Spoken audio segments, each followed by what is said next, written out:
अस्सलामुअलैकुम नाजरीन। Hindu Tamil leader alum ने स्टेन गन की नाली नीचे कर रखी थी। मैंने एक सेकंड में अंदाजा लगा लिया था कि उस पर मेरी बातों का खतर का असर हुआ है। उसने जैकेट की जेब से बुझा हुआ सिगार निकाल कर सुलगाया और धुआं छोड़ते हुए बोला, लेकिन महाराज, यहाँ आपका बैठना ठीक नहीं है। यहाँ रात को शेरों का जोड़ा आता है।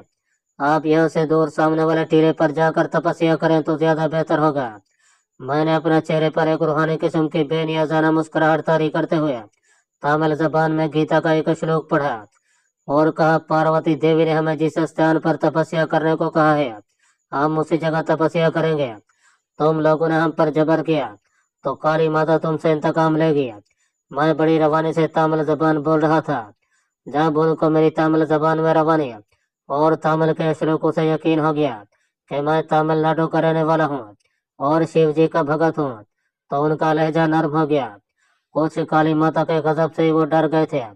उनके लीडर ने सिगार का कश लगाकर अपनी गर्दन पर हाथ फेरा और तमिल में बोला, ठीक है भगत जी, तुम इस जगह बैठकर तपस्या करो, लेकिन रात को शेरों के जोड़े ने तुम्हें खा लिया तो काली माता को कह देना कि वो हमें कुछ न कहे। हमने तुम्हें वार्निंग दे दी थी। शेर के जोड़े का सुनकर मैं दिल में थोड़ा खौफजदा जरूर हुआ था, लेकिन मुझे इस ख्याल ने कुछ मुतमईन भी किया था कि बहुत मुमकिन है ये लोग मुझे वहां से भगाने के लिए शेरों के जोड़े का बहाना बना रहे हों। मैंने कहा, ओम नमः शिवाय, जय काली माता है। पार्वती माता, बाघ हमें कुछ नहीं कहेगा। तुम जाओ, हमें ज्ञान ध्यान करने दो, हमारी तपस्या भंग न करो। मैंने एक बार और जय शिव पार्वती का नारा बुलंद किया और आंखें बंद कर ली, जैसे महकमे में चला गया हूँ। लेकिन मैं बंद पलकों की चिलमन से इन तामलों को बराबर देख रहा था। इनके लीडर एलम ने एक कदम पीछे हटकर धीमी आवाज में कोई बात की और फिर वो जिधर से आए थे उधर को चले गए। मैं वैसे ही समाधि लगाए बैठा रहा। ज्ञान ध्यान मुझे क्या करना था? मैं यही सोच रहा था कि यहाँ वारदात का तरीकाकार क्या होना चाहिए। मुझे पहली कामयाबी ये हो गई थी कि इन लोगों को मुझ पर शक नहीं हुआ था कि मैं सनहाली हुकूमत की सीक्रेट सर्विस का कोई आदमी हूँ। कम अज कम मैं यही समझता था, क्योंकि अगर उन्हें शक पड़ जाता तो वो सबसे पहले मेरे कपड़े उतरवा कर देखते कि कहीं मैं मुसलमान तामिल तो नहीं हूँ। ये काम उनके लिए बड़ा आसान था, लेकिन मेरे श्लोकों और काली माता की धमकियों और घन गरज ने उन पर फौरी तौर पर असर डाल दिया था।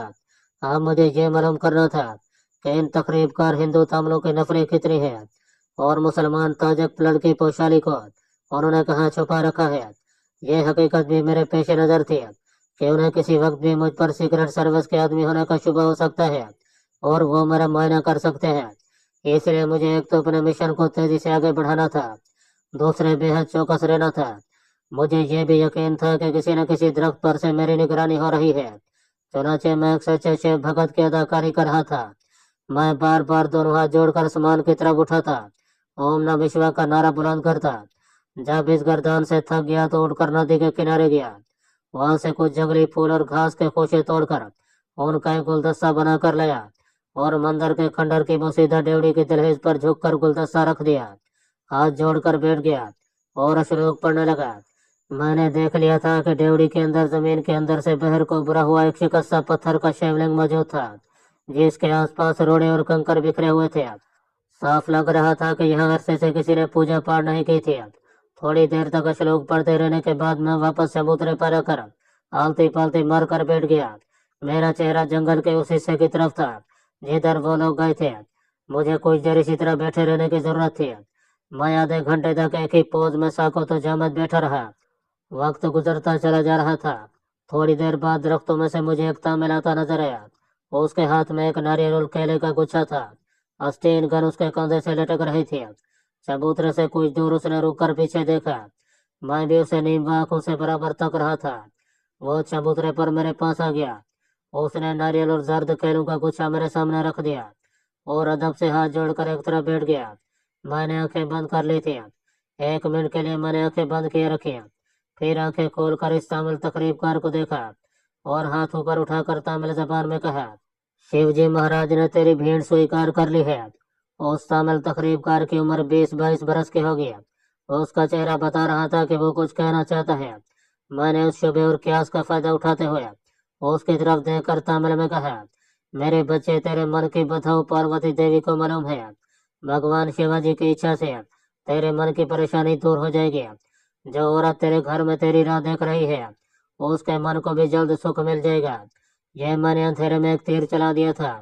जाहिर था कि एक 20 बरस का जवान लड़का शहर छोड़कर इस जंगल में आ गया था, तो उसके घर में उसकी माँ बहन कोई औरत जरूर होगी जो उसके लिए परेशान होगी।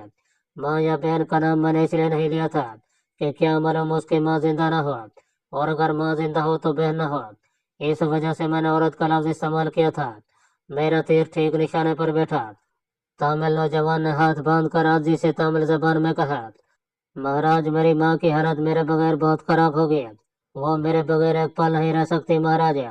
अब मैंने उसे क्रोधने की कोशिश करते हुए कहा, तो बच्चा, तुम अपनी माता के पास क्यों नहीं चले जाते? क्योंकि मुझे अभी अभी काली माता ने बताया है कि तुम्हारी माँ बहुत बीमार है। तमिल नौजवान बेचैन हो गया। उसने आगे बढ़कर मेरे पाँव पर सर रख दिया और रोते हुए बोला, महाराज, मेरी माता को बचा ले। काली माता से कहें कि वो मेरी माता को मरने ना दे। यह तमिल नौजवान मेरे काम आ सकता था, मगर इसके लिए बेहद एहतियात की जरूरत थी। पहली बात तो यह थी कि यह तमिल नौजवान जासूस भी हो सकता था, जिसे उनके लीडर एलम ने मेरी जासूसी के लिए भेजा हो। मैंने तमिल नौजवान को सख्ती से पीछे धकेल दिया और गुस्सीली आवाज में कहा, जाओ खुद जाकर काली माता से अरदास करो। मैं कौन होता हूँ तुम्हारी सिफारिश करने वाला? तमिल नौजवान सहम कर रह गया। मैंने गरज कर कहा, यह नारियल और केले उठाकर ले जाओ। मैं किसी के लिए शिव जी भगवान की प्रार्थना नहीं कर सकता। मैं साधु सन्यासी हूँ। तुम तो तोपे बंदूकें चलाते हो, जानवरों को मारते हो। मैं तुम्हारे लिए प्रार्थना नहीं कर सकता। तमिल नौजवान ने हाथ बांध कर कहा, महाराज, मैंने आज तक किसी जानवर को नहीं मारा। वो तो ये लोग दुश्मनों को मारते हैं। ये सनहाली तमिल है, मैं भारतीय तमिल हूँ। हम यहाँ अपने हिंदू तमिल भाइयों के लिए लड़ रहे हैं महाराज, परंतु मेरी माता जरूर बीमार होगी। ये मुझे वापस भारत नहीं जाने देते। मैं अपनी माता के दर्शन करना चाहता हूँ। उसने चंद जुमलों में मुझे बहुत कुछ बता दिया था। अगर वाकई इस नौजवान को भारत के तमिलनाडु से लाया गया है, तो ये मेरे लिए बेहद मुफीद साबित हो सकता था, मगर अभी मुझे इसकी मुकम्मल स्क्रीनिंग की जरूरत थी। मैं इतनी जल्दी इसके बयान पर एतबार नहीं कर सकता था। मैंने आंखें निकाल कर कहा, दफा हो जाओ, नहीं तो भस्म कर दूंगा। वो डर गया, जल्दी से उठकर चबूतरे से उतर गया।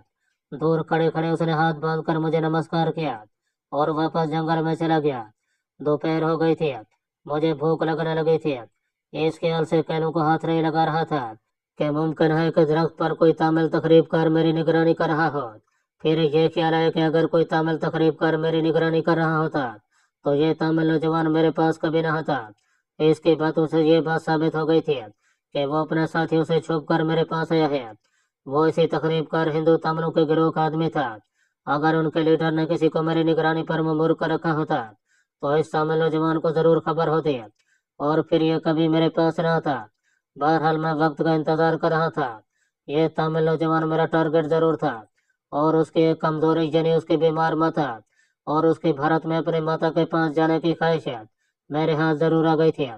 लेकिन इसके बावजूद मुझे उसके दिल को मजीद कुरेदना था, मजीद उसकी स्क्रीनिंग करनी थी, जब तक मुझे यकीन नहीं हो जाता कि यह तामिल नौजवान हकीकतन यहाँ से भागकर मगरबी भारत में अपनी माता से मिलने जाना चाहता है। मैं कोई कदम नहीं उठाना चाहता था। तामिल अलग पसंदों की तारीख उस वक्त अपने इब्तदाई दौर में थी, और हमें इस किस्म की खबरें भी मिली थी कि भारत के तमिलनाडु से भी बाज हिंदू तमिल नौजवान रजाकाराना तौर पर इस मगल होकर श्रीलंका में वहां के सनहाली तमिल हिंदू से जाकर मिल गए हैं, और लंका के सनहाली मुसलमानों के खिलाफ तशद्दुद आमेज कार्रवाइयों में मसरूफ है।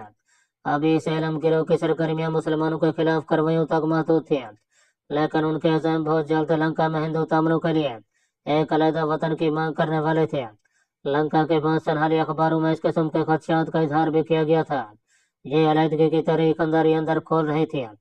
कभी कभी कहीं से लावा फूट कर बाहर निकल आता था, और हिंदू तमिल सनहाली तमिल मुसलमानों के अलावा सनहाली हिंदू लोगों का भी खून कर डालते थे। मैं इस सारे के सारे पस मंजर से अच्छी तरह वाकिफ था। भारतीय हुकूमत दर पर दाइन अलहदगी पसंद तमिल हिंदू की हिमायत कर रही थी, और उनको असला वगैरह भी पहुंचा रही थी। इससे भारतीय हुकूमत का मकसद श्रीलंका में अफरा तफरी फैलाना और गैर यकीनी हालात पैदा करना था। जब सूरज बांस के गुंजान दरख्तों के पीछे गरूब होने लगा, तो भूख मेरी बर्दाश्त से बाहर हो गई। कहने का गुच्छा मेरे सामने पड़ा था, मगर मैं उसे हाथ नहीं लगाना चाहता था। मैं उठकर समुद्र से नीचे उतर आया और नदी के किनारे पीछम की तरफ चलने लगा। एक जगह जंगली केलों के दरख्तों का झुंड मिला। मैंने उन दरख्तों पर से कुछ केले तोड़े और नदी के किनारे बैठकर पेट भर कर खाया। फिर नदी का पानी पिया और वापस अपने चबूतरे पर आकर बैठ गया। मेरे पास कोई मोमबत्ती वगैरह भी नहीं थी कि जिसे जलाकर मैं रात को रोशनी कर लेता। सिर्फ एक माचिस झोले में मौजूद थी। शाम हुई तो मुझे बेख्तियार शेरों का ख्याल आ गया। अगर